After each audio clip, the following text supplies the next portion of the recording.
How's it going, man? I'm good, Coach man. Andy in the house. What up? What up? Upstairs and downstairs, right? Yeah, Usually you upstairs. hear him in the background yelling. Oh man, all the time. People screaming nonstop. I can imagine if you hear me. Okay. We got you on the wall, memorialized. I know, that's crazy. That's cool, huh? You know what? This is the first time I actually seen it in person. I've seen the pictures. I've seen when he started doing it, but I never saw the finished product. I think it's cool. It's very cool. I'm just like, wow. Yeah. You know, I'm like one of your biggest fans, right? Since I started Muay Thai, just because you brought the energy. Oh man, I love that. Thank you. I appreciate that. You know, I love this. I love this shit. You know that. Like, I enjoy it so much, and I just get a thrill from doing it, from teaching it, from doing it, from being able to do it every day. This is what I do all day long, man. You know, I'm lucky, and I don't take that for granted. You know. Yeah, I remember like you would work all day, and then you would teach.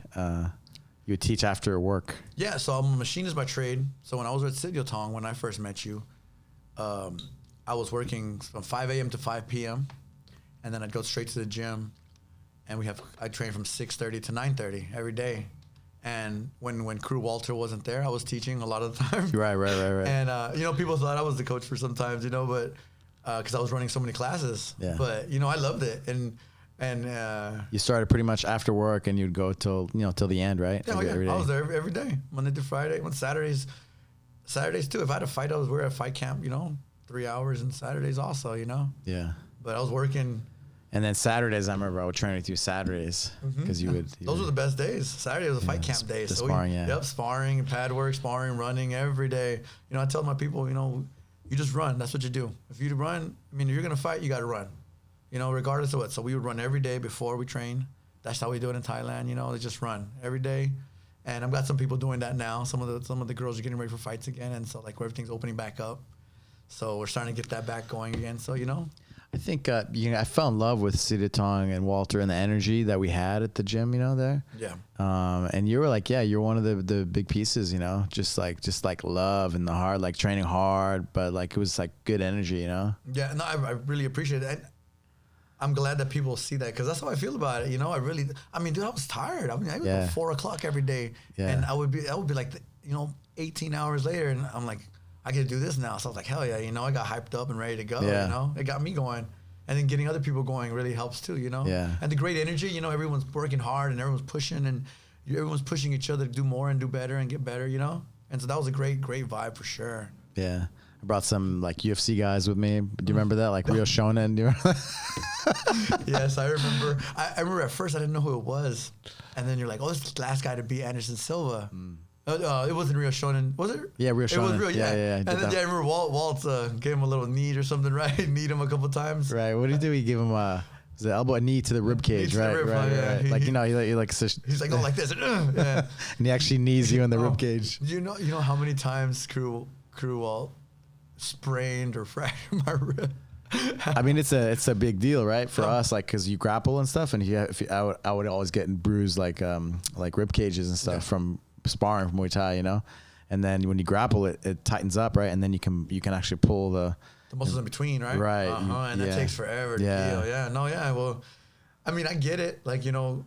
Walt will be like, you know, we're getting knees, so we're gonna get kneed. You know what I mean? I get that, and at the same time, but it causes some injuries too. You know, it's old school style. It's all good. It's all but good. It's great. You know, his heart's there, and he puts his heart and soul into everybody. He puts everything into it and everybody, and he's a great coach and a great teacher, and you know, and I learned everything I knew from him from the beginning. I knew nothing. You know, I was one of the guys who came in a knucklehead. Like I see some still come here.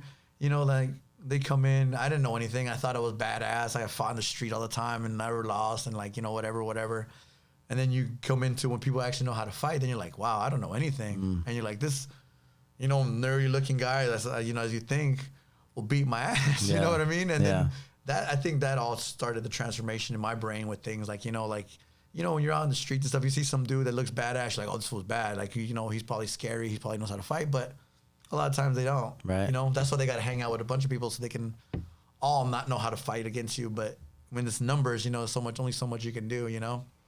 Yeah, and when you train martial arts and stuff, when you actually commit, when you actually do it, right, part of your lifestyle, like you end up not doing, like looking for anything. Oh, no. Right? Look, when I was younger and I was causing, before I started martial arts and I was looking for trouble and wanting trouble, I found it. No matter where I went, it doesn't matter. I would find someone to fight with or something to have a problem with because that's what I wanted. I liked it. I'm a knucklehead, you know, I was a knucklehead.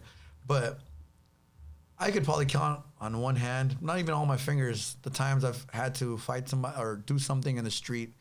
I've been doing Muay Thai for 18 years now. 18 years.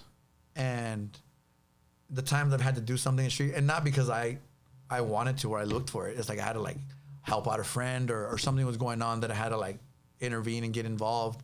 You know, it's a couple times in 18 years.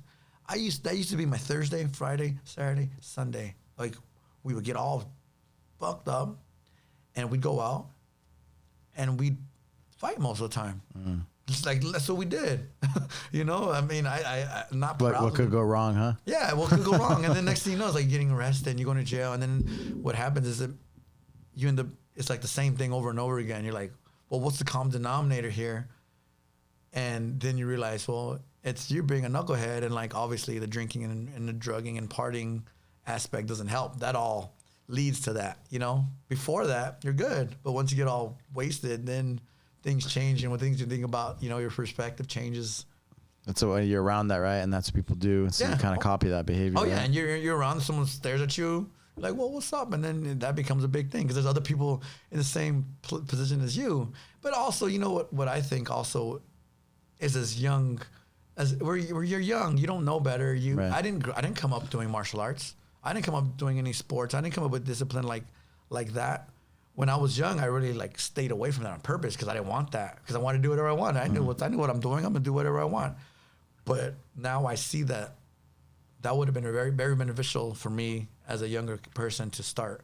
But you know, things happen and things work out in the end how they do work out. Did you ever do martial arts when you were a kid? No, I did like karate for a little while when we were young. But I mean, kind of just not really, not for not real. It was just a couple months, yeah. A couple weeks, you know, and then like.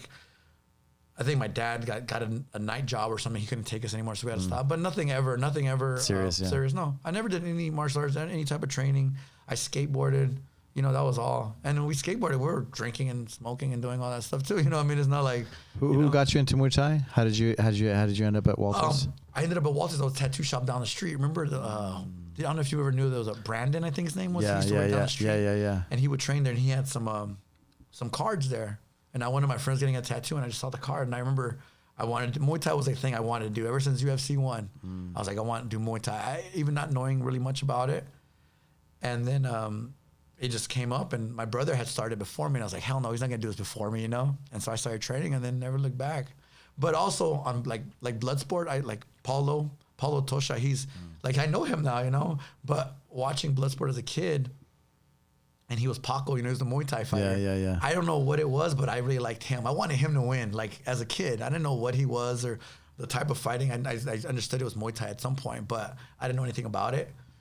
But I was like, I wanted him to beat Frank Dukes. You know what I mean? I was like, I really liked it. And then, you know, years later, I met him, and like I know Paulo now, like, you know, and it's like, whoa, like what a way that the way life works, you know, like just like Professor Dwayne. Yeah. Before I started training Muay Thai, my brother had DVDs with Professor Dwayne and Boss, and we would be we didn't know what we're doing, but we were just trying to do them. And so the first time Professor Dwayne came here, I brought them my brother still had the DVDs. No way. And I was like, look, I don't fan. Nobody has DVDs anymore, right? Yeah, no one has. Yeah, exactly. No one has DVDs anymore, you know.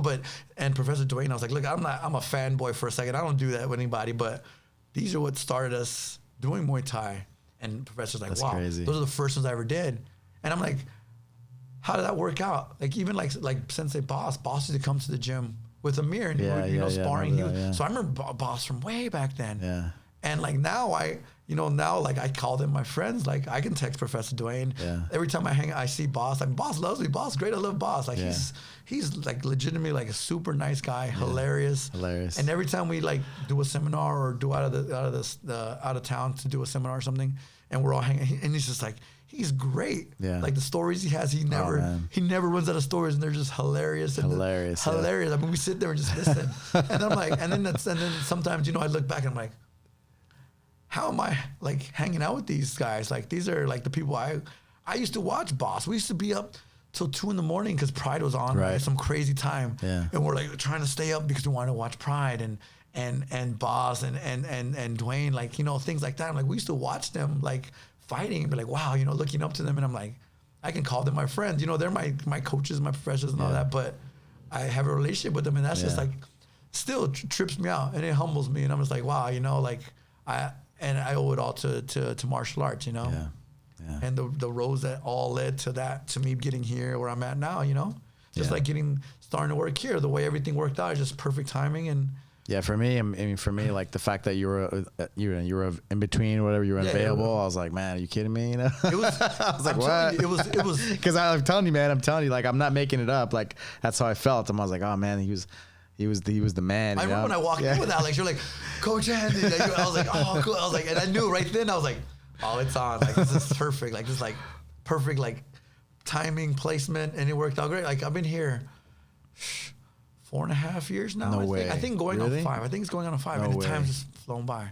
Through the pandemic and everything. Yeah, through the pandemic. Yeah, it's all that. Yeah, well, this whole past year's been weird. Crazy. It's like I tell people it's gone real slow, like in certain ways, but other ways you're like, what? That was a year ago, you know? Yeah. So it's crazy, but you know, thanks to you, we've been able to keep going and keep Thanks moving. to you. Thanks to all of us. Amazing, coaches. You've made it available for us to be able to do what we do, and luckily, because honestly, if we were shut, like I don't know what I would have done. I don't know what my option we was. would all have lost our minds. Yeah, we'd have all lost our mind. I'm like, I tell people I'll be living in my hot rod in the alley with my dog, being living there. I don't know.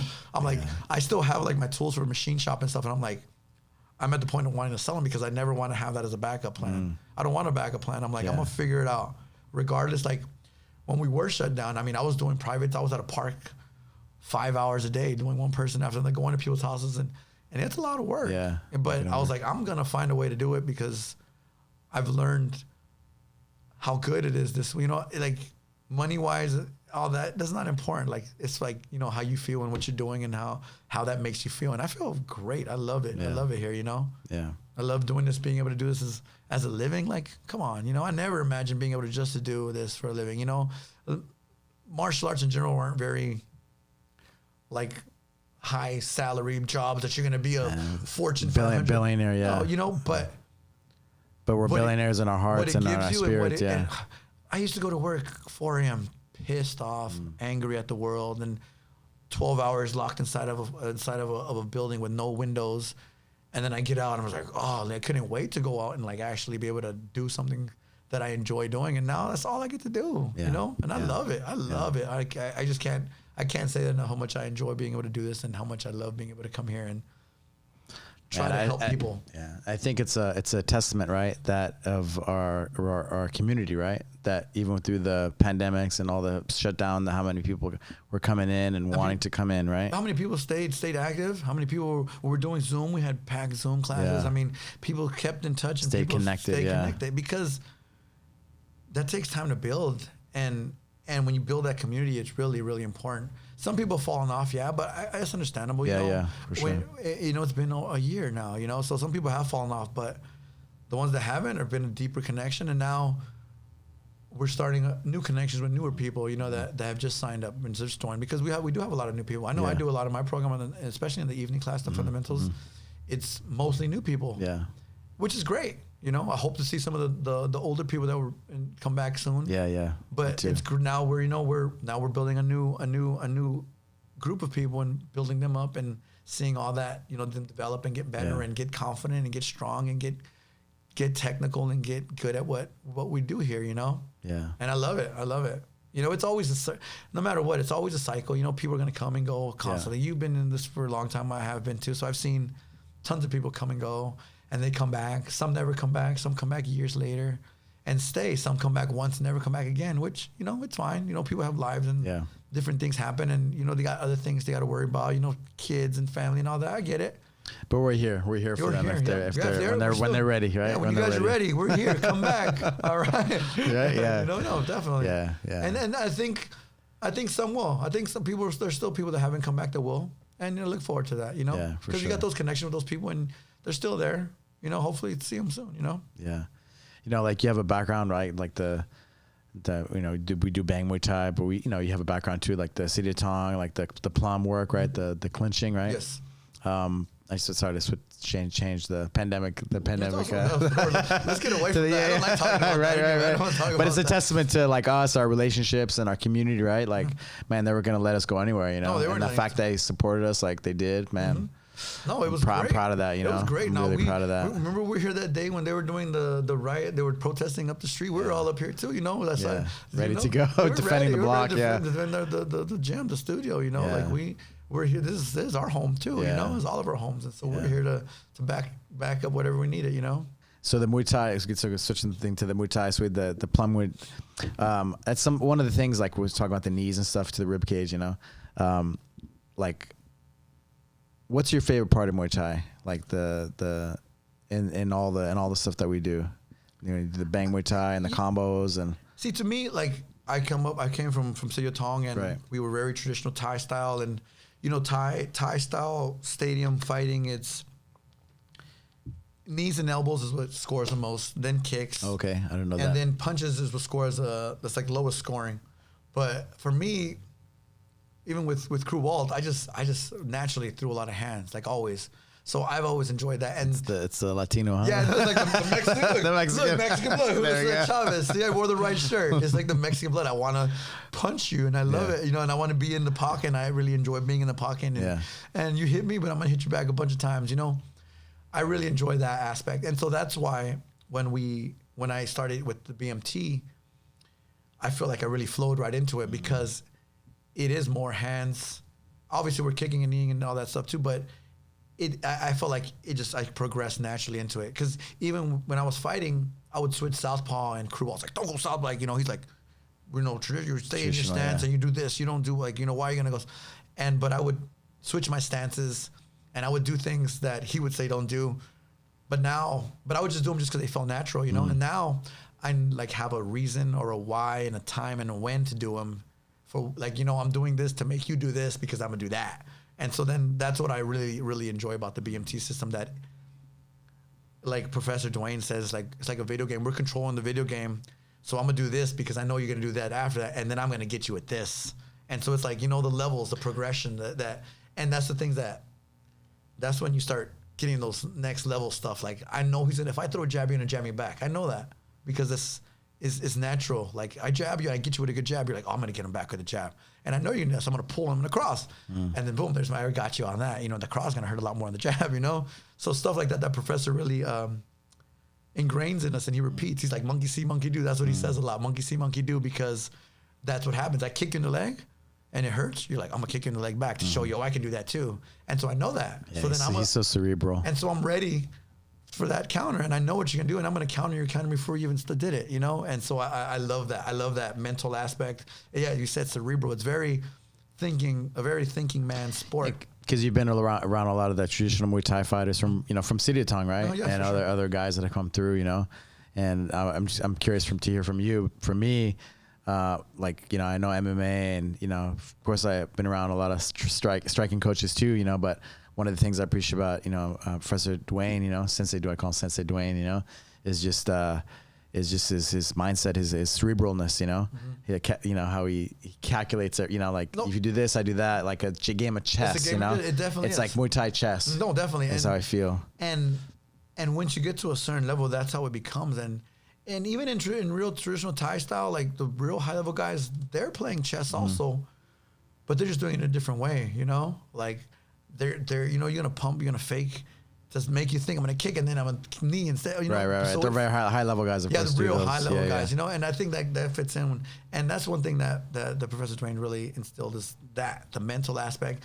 And you know what, I love Walt, and when I joined there, I wanted to fight. I didn't think about martial arts. I didn't care about that. I wanted to fight, and we went there and we fought, and we beat up each other, and we got beat up, and we fought, and that real gritty and tough, and made me tough. Blood. A lot of blood, a lot of sweat, a lot of tears. Yeah, and that's what I needed that. I wanted that. That's what I was looking for. You know, it's a fight gym. Yeah. And then on the other side, going with Professor Dwayne, it's more of a martial art aspect of it. And I never was I've never been in martial arts. I mean, obviously with Crew Walt, we're respectful. We still did all our whys, and we did all that stuff.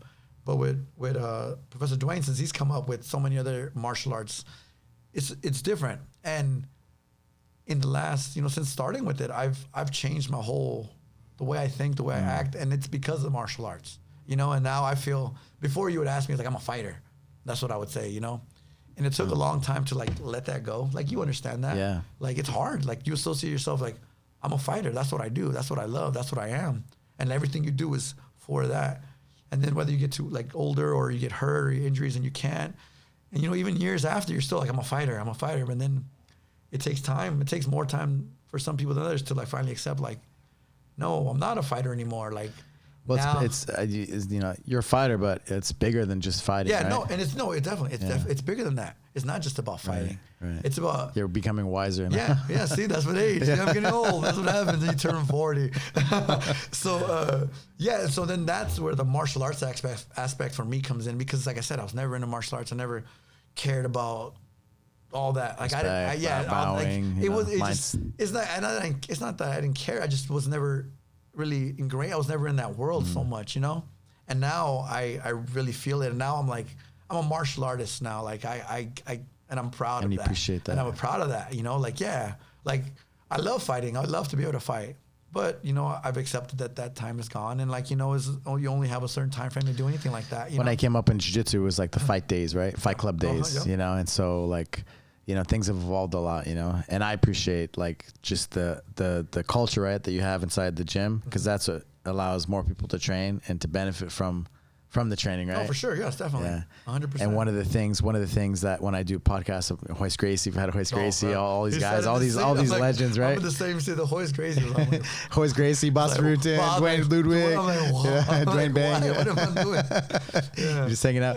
But all these guys, they say something similar, right? It's like the way of life. Yeah. The way of life, like embracing the way of life. Yes, definitely, 100%. Yes, definitely. And when I think of Bang Muay Thai, it's like a way of life, like healthy living, right? Like, of course you can fight. Like TJ Dillashaw won the UFC championship using the system, and of course he's an amazing athlete, right? But he used a certain system, right, to get there. Sure. Yeah. Yeah. No, and it is. It's what happens is that it goes beyond just Muay Thai or just your It goes into all aspects of your life. Like, you know, like you got to like, you know, really be finicky about the details. Like don't drop your hand, keep your chin, move this. And then that goes into like, you know, I'm into old cars. So then you're like, well, do this, but don't skip this step because you got to do this and do this. And so it's all the little things that really make the big difference. And, you know, and that goes into your whole life with everything, you know, with my dog. Like, you know, my dog, I tell people like, well, you work your dog a lot. I'm like, he's like my little fighter, you know. I'm like, let's go run, let's go work, let's go hike, you know, and like putting in work and like, and then he's better for it too. They're like, how's your dog so good? I'm like, because he's tired. You know, I work him, you know, like working and like that's the biggest benefit, just like for us. Yeah. If I'm pent up all day, like locked up in the office and not letting out that energy, I'm not going to be a very nice person or very happy or very in a good mood. You know what I mean? I'm going to be angry. I might, you know, at some point explode on something, you know, or somebody, you know what I mean? So it works in everything, you know, the way of life, like you said. Yeah, way of life.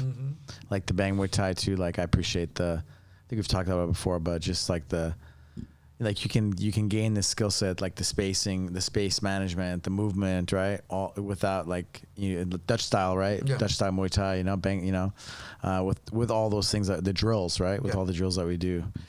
And so that's one thing. Yeah. So through Professor Dwayne and also other coaches that I've done seminars with, like Coach Kieran from CSA, he's really high level coach that I really respect. What we spar is technical sparring. So you're not afraid of getting hit. Obviously you're not trying to get hit, but if you get hit, you're not going to get hurt.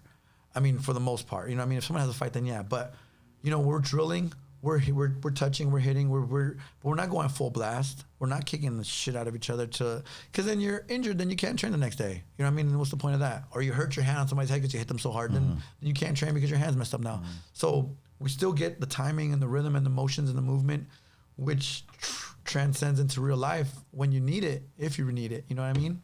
And like you said, TJ, he drilled all the drills. I've seen him many times. I've trained when he's there. We trained in training lab in Orange County with him for a couple of his fights, and doing the drills that we do, and then implementing that into real life situation. And they're proven combinations. You know, that's what the Bang Muay Thai system comes from. It's all high percentage combinations that are proven to work. Professor Dwayne's, Sensei Boss, they've all done them in real highest level of fighting in the world at the time, and they work. So then obviously they're going to work in a lower level or in just day-to-day situations, you know, so they're proven. And so that's what makes the system so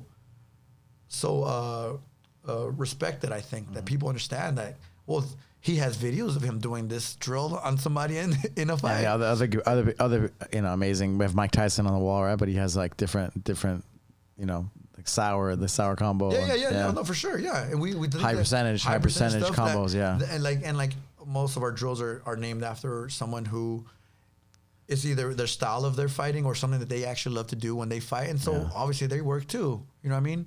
So it's all proven combinations that are in the system all come put together, which I really enjoy, which I think helps with student base. Yeah.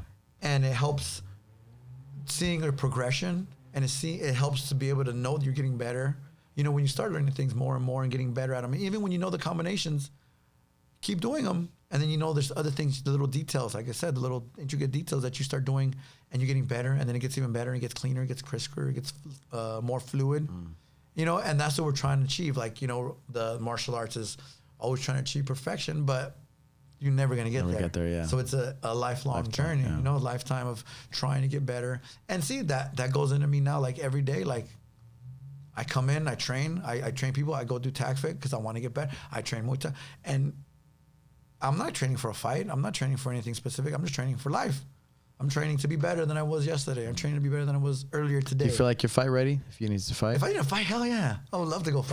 From all the stuff that you do, being so active. Yeah. I mean, my strength and conditioning is my TACFIT. And when we spar, I go. Because I feel like I don't know how many years ago, but man, your muscle mass and just your physique has changed. I've changed. My body's changed completely.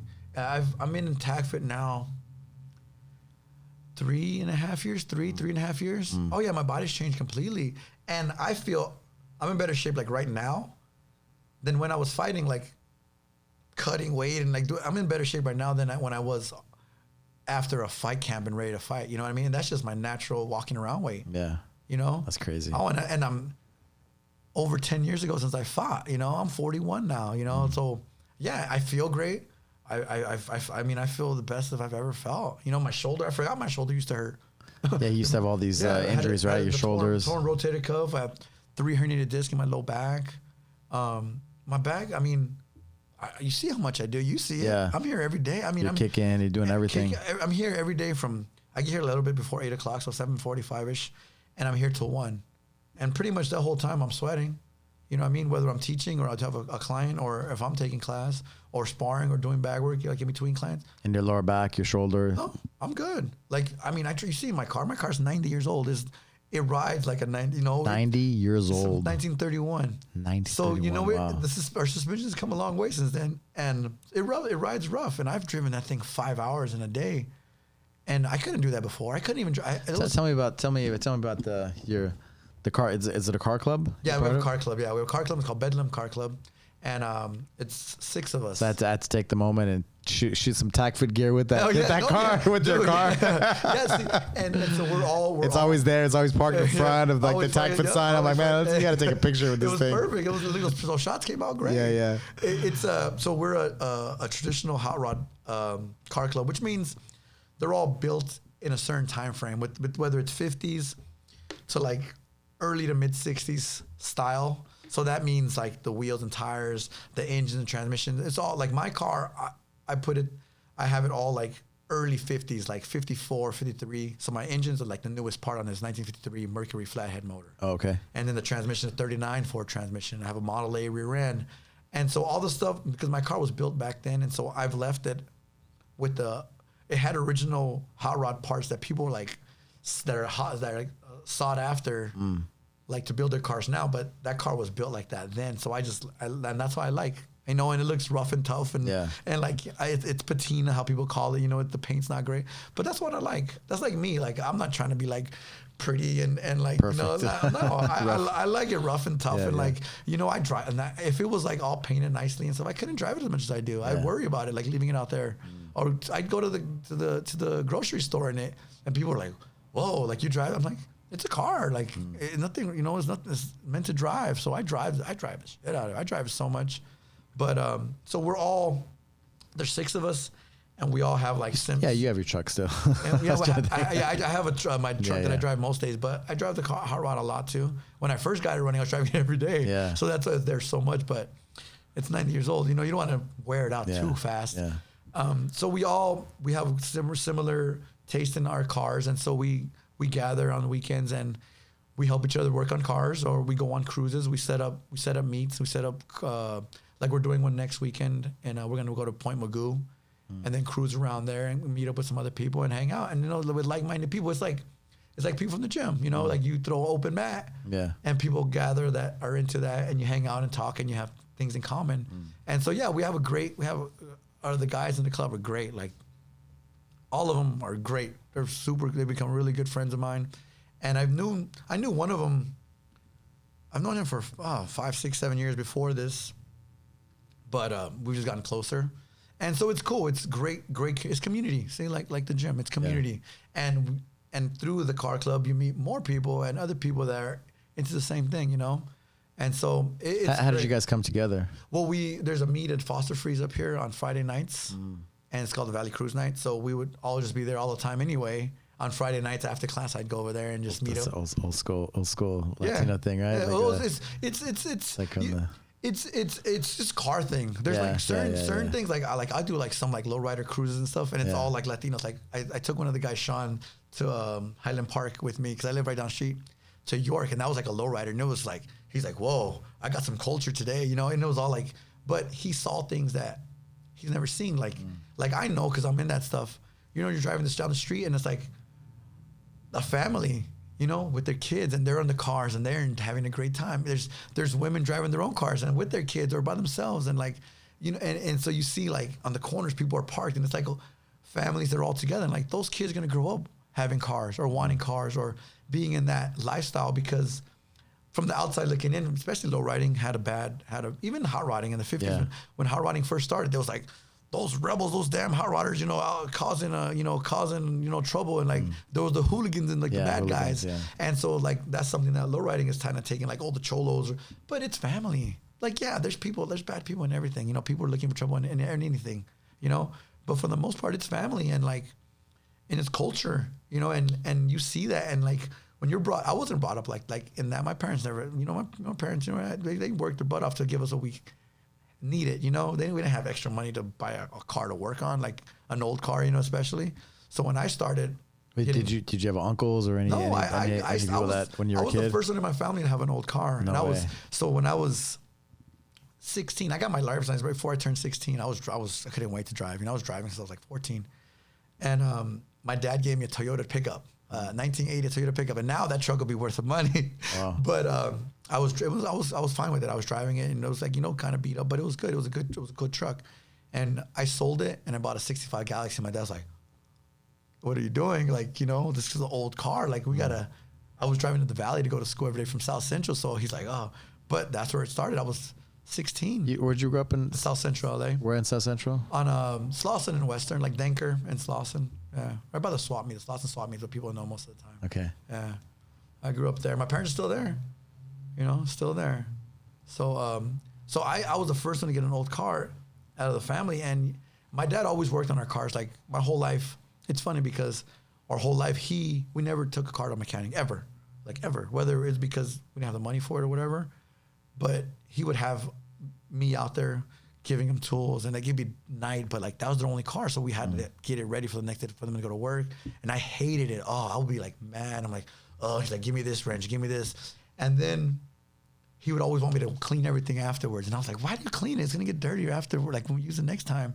And then now I'm like, I wipe everything down. Now you do all the same things. And you know, and like, so when I got my first old car, then I started appreciating it, and I started learning more, and like things that he's taught me work on every car. And then like, and there was still times I couldn't do something, and I'm like, hey dad, and he'd come and like, and I'm like, you know, but then there was a point, I went to Santa Monica College for a couple years, and I wasn't interested in getting a degree or anything. Like that was never my thing. And so I took all the automotive classes. I took everything they had, like every class they had that had to do with automotive.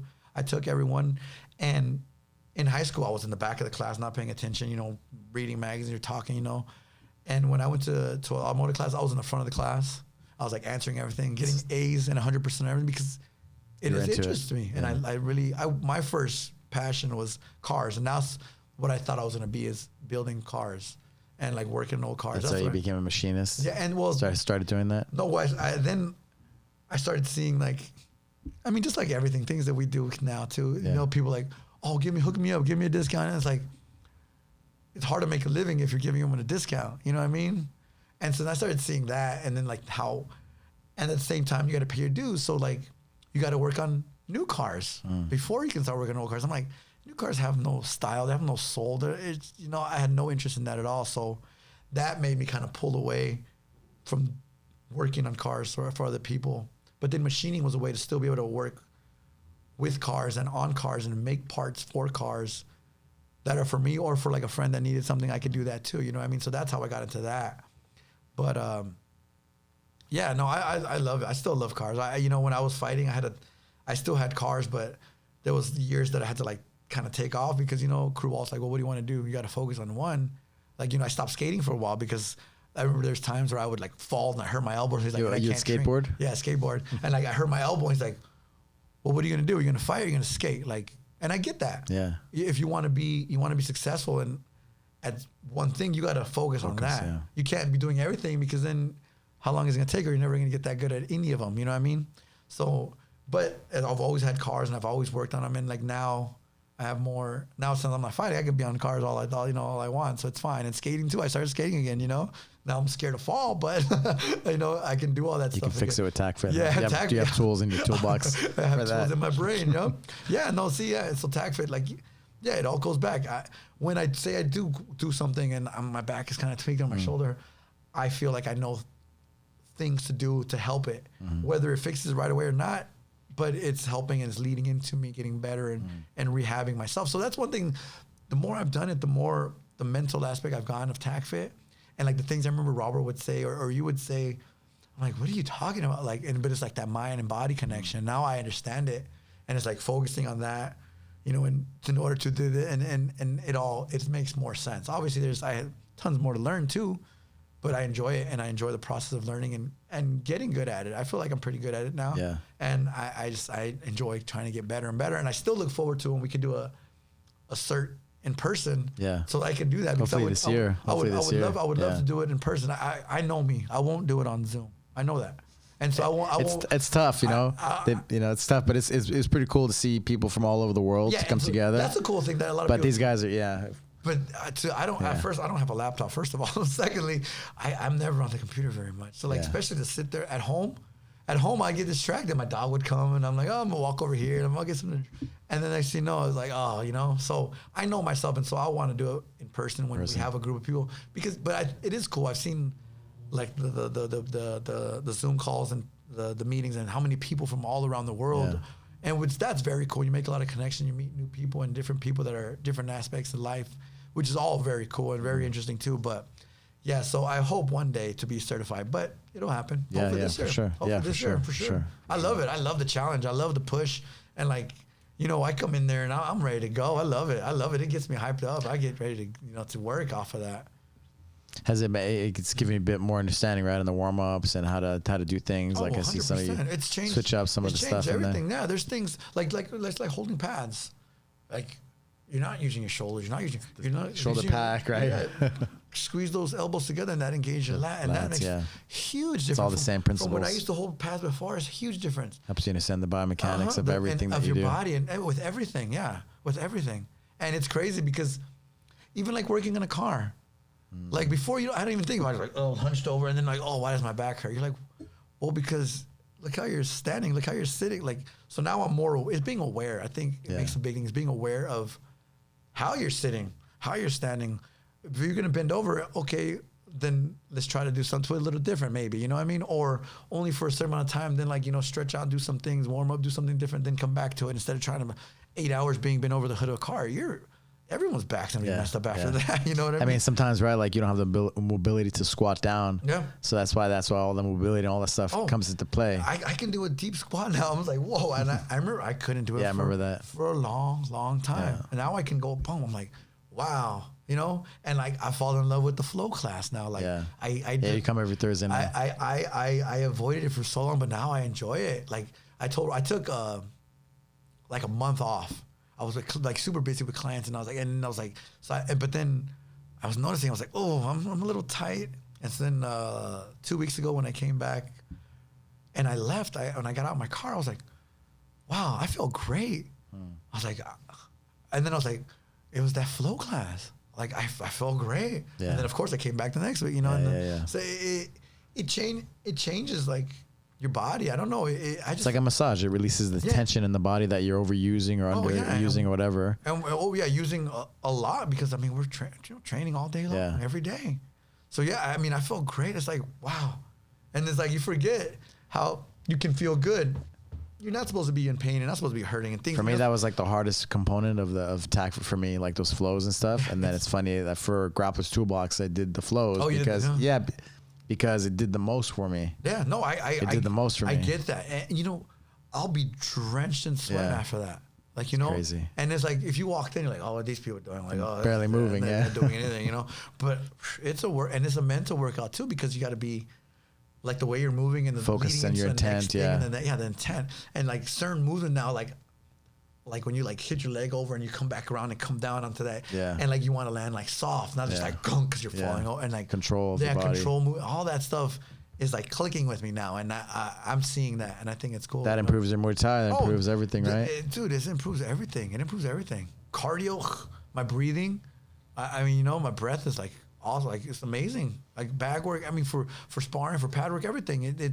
It all comes from it all. I pull same. Those things translate directly into everything. All the striking. Yeah, it does. It does. All the work. Yeah, it does. Same for jiu-jitsu. Being engaged, you know, being strong in your legs and your glutes and your core, all that. It all works together. I was working the bag today, and Robert had a client, and he was like, "Do you teach people to make those noises when I'm hitting the bag and stuff?" I'm like, "No, but in Muay Thai, it kind of comes out, you know." But I'm like, you do want it because you're breathing out, your diaphragm is, and then it refills, and it's like exactly. And then what you're doing is your core is strong, so say you do get hit.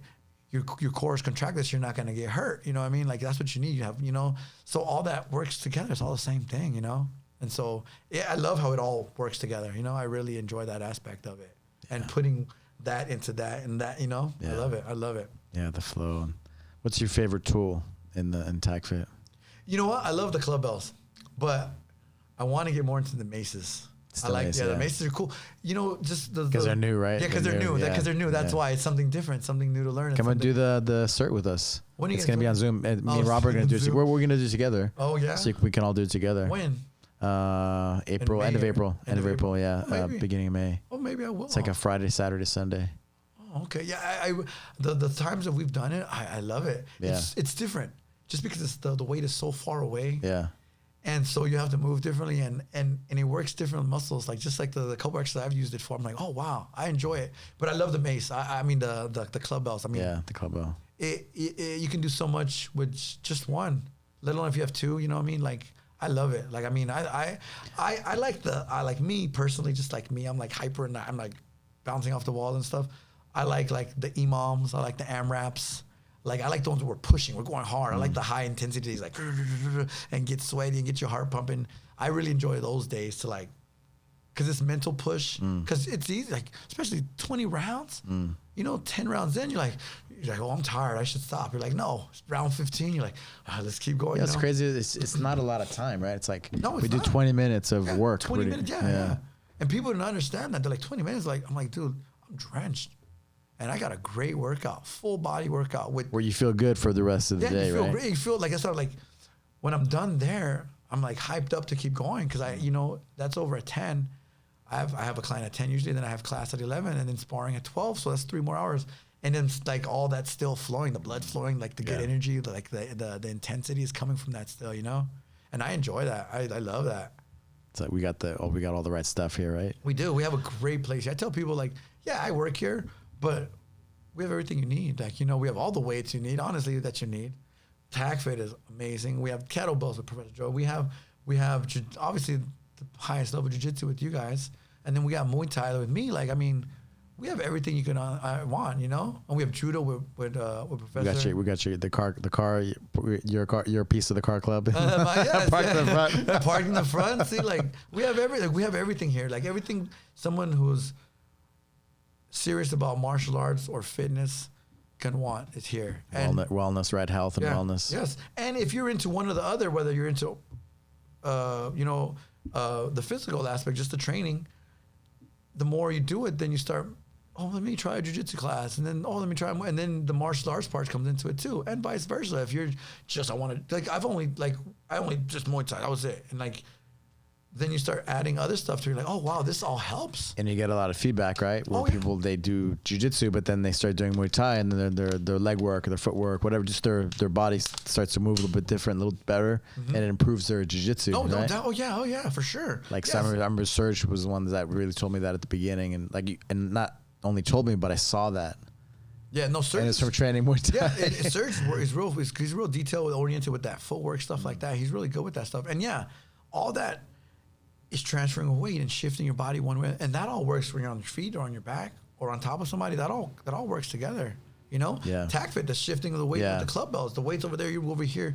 You got to shift the weight over here to pull it back away. Yeah, it just makes you better. Yeah, more awareness. Aware, more technique. Yeah. The awareness of what you're doing, not just doing it, but you're aware of what you're doing and how to do it properly. You know, like as martial arts, you kind of overuse the same things over and over and over. Like I said, for example, you probably hold pads like over and over and over, right? For like how many years, right? And jiu-jitsu, we're grabbing, doing the same things over and over. So you get like your body adapts to that, right? It compensates and starts to adapt to and because of that, because certain parts get tight, other parts get loose, and that's where you get like messed up, right? Yeah, for sure. And so with all the things that I just, me stepping back and looking back, that's what I love about our gym is we have the Muay Thai where you loose and you gotta, you move.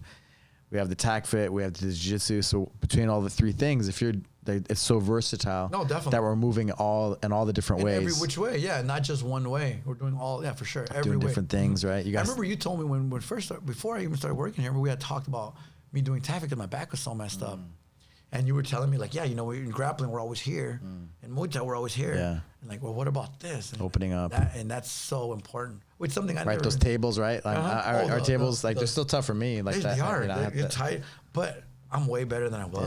Yeah. We're not in pain. I'm not in pain. Yeah. You know what to do if we are in pain, right? Yeah. I couldn't get my hips up before at all. Like I still need to get them up higher, but I mean, I couldn't do that at all before. Yeah. I would never even try it because I couldn't, Yeah, and then at the same time, if I was doing them wrong because I didn't know the proper technique. Yeah, it's crazy. But having you guys show us the right way, and it makes the biggest difference. And it opens up everything.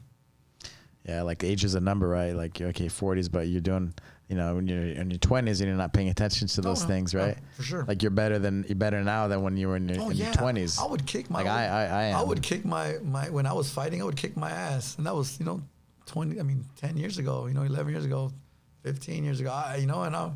But is that knowledge or is that?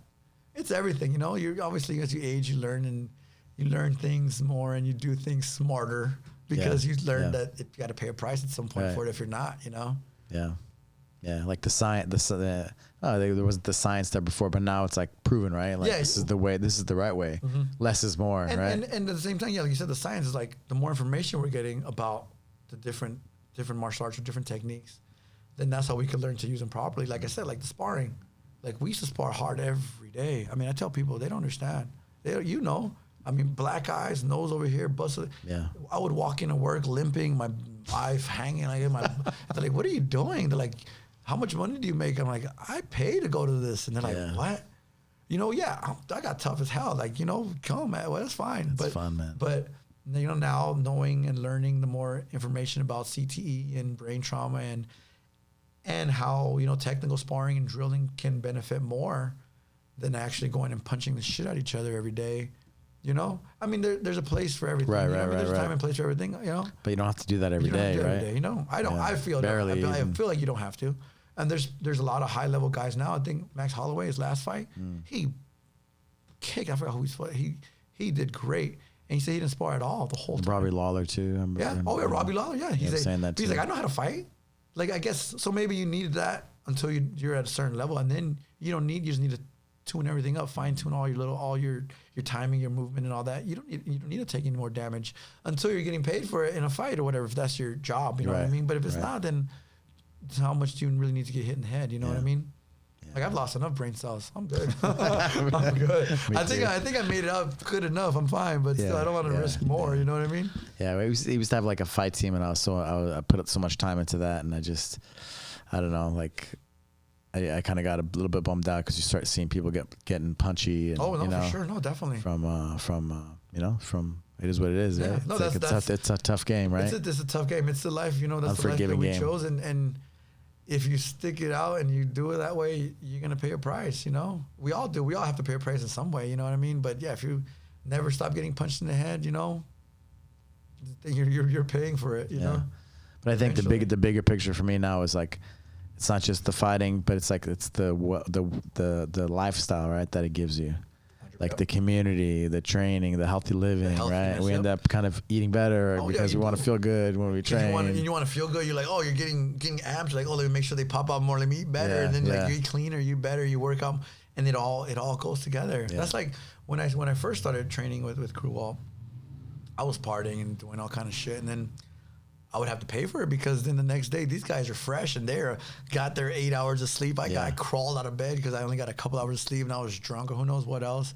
And I got my ass beat, you know? And little by little, you're like, okay, I need to stop that because if I want to be serious that's what got you straight, right? And that's what made me change my idea or my way of thinking, because then I'm like, I don't want that to happen, you know? I gotta be on my game because everyone else on their game. So, you know, everyone's making everyone get better that way, you know?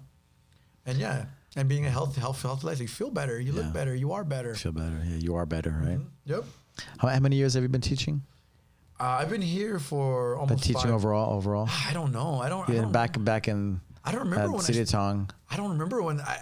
The same voice. Yeah, let's go, guys. I mean, I started in 03 training, but honestly, I don't remember. I mean, maybe it was like 06, 07. I started teaching classes. I don't. I think 07, 08. Yeah. I don't remember. 07, 08, honestly, those like it seemed like so. I'm like, wow, so long ago.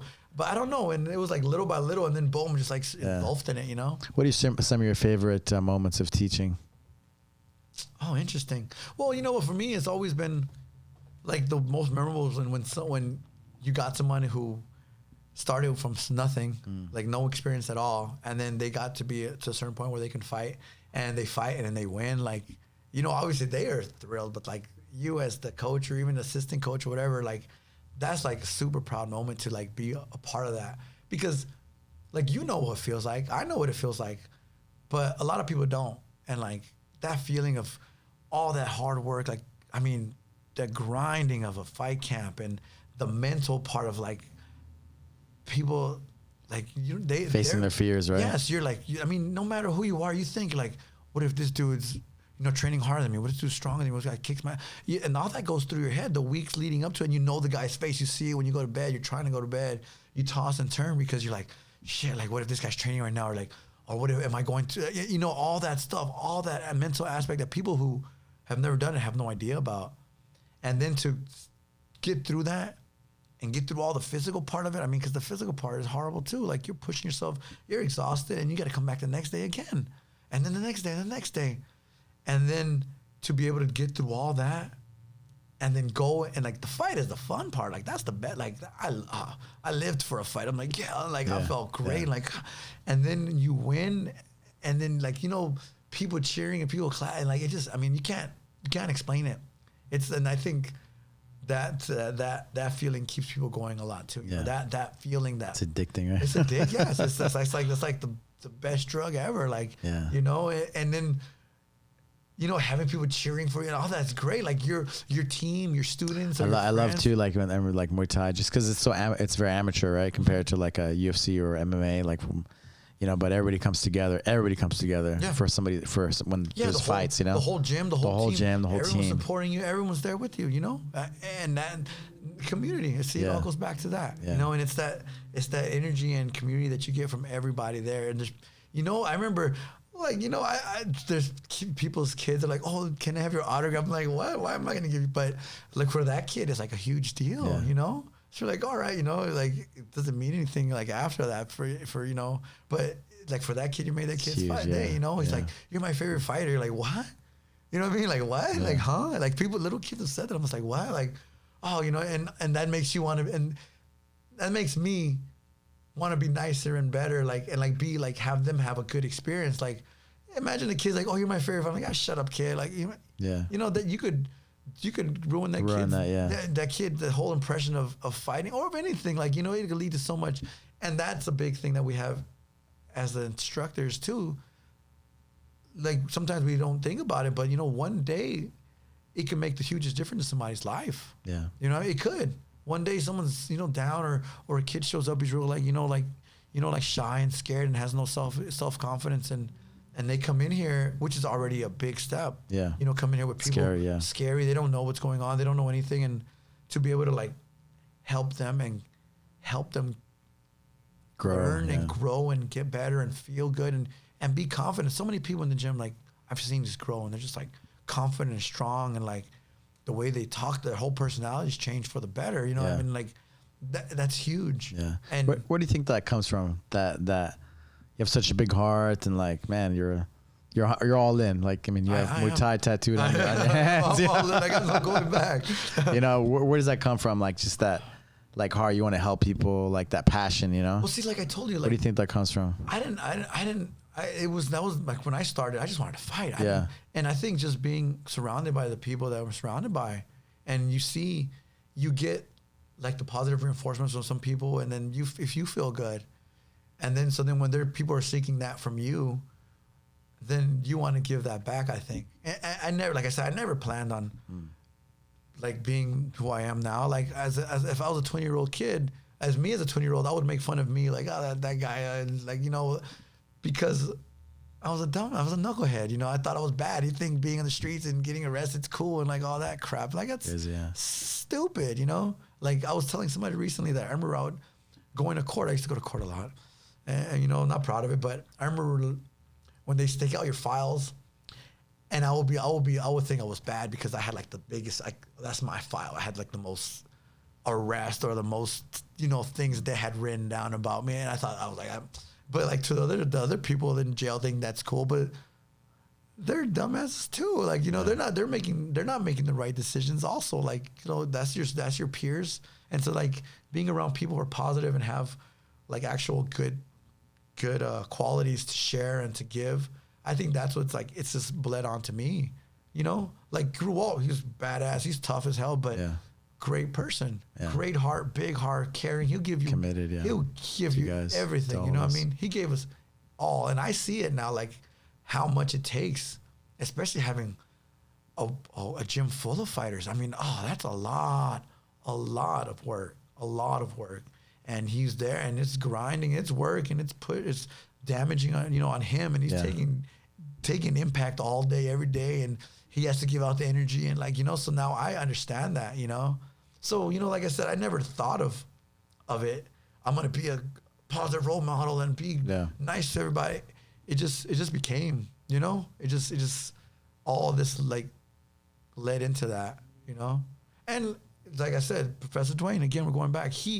The way he teaches and the way he helps, because I mean, you know, Professor Dwayne, high levels you can get, and he could be like not the nicest person. He could be a jerk. He could be an ass, and people would still follow him and still listen to him. Yeah, you know, but he chooses not to, and he gives a kid walking off the street the same respect and the same treatment as, you know, a professional fighter from the UFC's coming in. Like, you know, they give the same, and like that means a lot. And I think you see that, and that rubs off on you. So like every time I go see humility, right? It makes you want to be back. It makes you want to be better because you see how much he's giving and how much he cares, and it makes me want to do that and be better. You know what I mean? And that's the good thing, like that I love about the BMT system too, is that we have a community of coaches and gyms. Like we had a coach come from, he lives in the Bay, but he just recently moved to Irvine. So he came on Monday, Brian, Coach drove Brian. all the way up here, like 2 hours, right? It was like an hour, 30 minutes or something.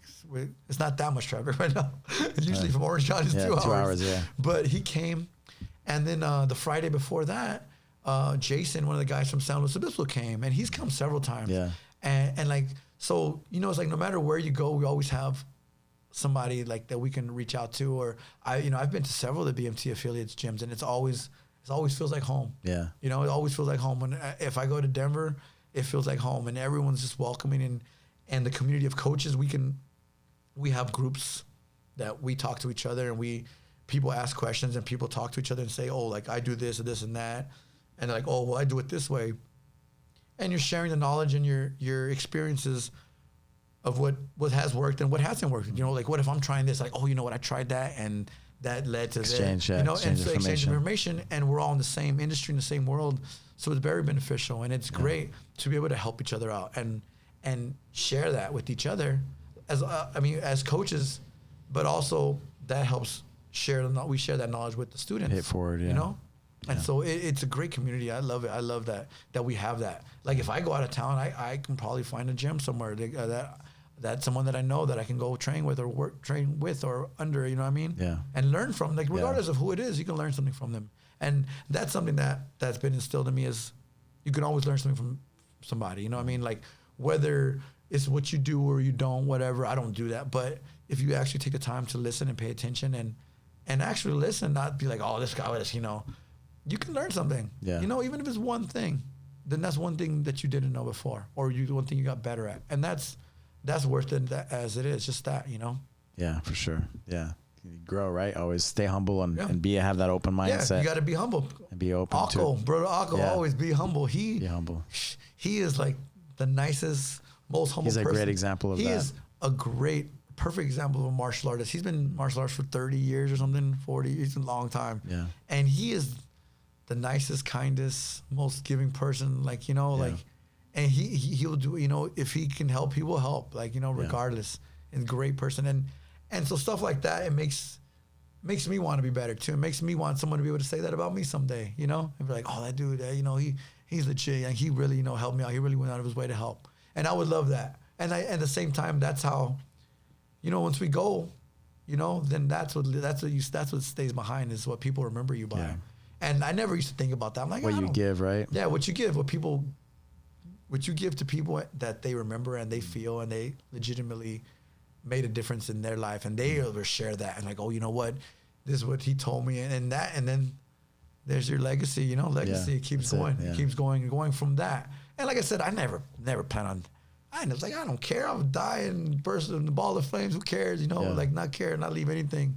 But now you're like, I mean, I don't know if it's with age or with just being a martial artist that happens, you know. Interesting, right? Yeah, it's crazy. Happen. It's crazy. There's people that I haven't seen in a long time that have come out of the woodwork lately, and they're just so different. It's like, wow, like completely, like, you know. So you talk differently, you act differently. Yeah, I'm just different. I'm totally different. Look differently. Yeah. You know, and it's like, wow, like, you know, and it's cool to see that reaction, because then they're like, well, I have been working on it. It's not accidentally. Yeah, I've been putting the work in for it, you know. Yeah. Like, I love this. I love all this, obviously, but we're also working and we're putting that work in, and you got to put the effort, and you got to have a focus, and you got to have, you know, a goal, and you got to put in the work. Like, no one's gonna do it for me. Yeah, but I'm here doing it. Like, you know, showing up every single day. A client cancels, then you know what? I'm doing bag work, or I'm gonna spar, or I'm gonna go do TACFIT, or you know, whatever. And so I'm like, I can cancel. I'm gonna. Man, I remember the pandemic. We were all in the same spot on the mat, right, doing our Zoom classes. You know, mm-hmm. But we're gonna lose our minds, right, if we didn't have a routine. Yep. Oh yeah. Do you remember that? Oh yeah. We were like, we had to come to it. Yeah, I remember. Yes, I remember. It was. Like, even that seems so long ago. Right. Like a lifetime ago. And that was. But we were stuck on those same formats for forever. For how long? It seemed like forever, but it was only like a month or. Yeah. How long was that? I don't even know how long. Maybe 6 weeks. Yeah. You know? It was probably like 6 weeks. Yeah. And it did seem like that. It seemed like we had classes going on all day. Yeah, all day long. And it seemed like it was going on for so long, and it seemed like it was so long ago at the same time. Yeah. You know? Yeah. Crazy. Yeah. Life is crazy. Oh, for sure. For sure. Well, man, thank you for everything that you give.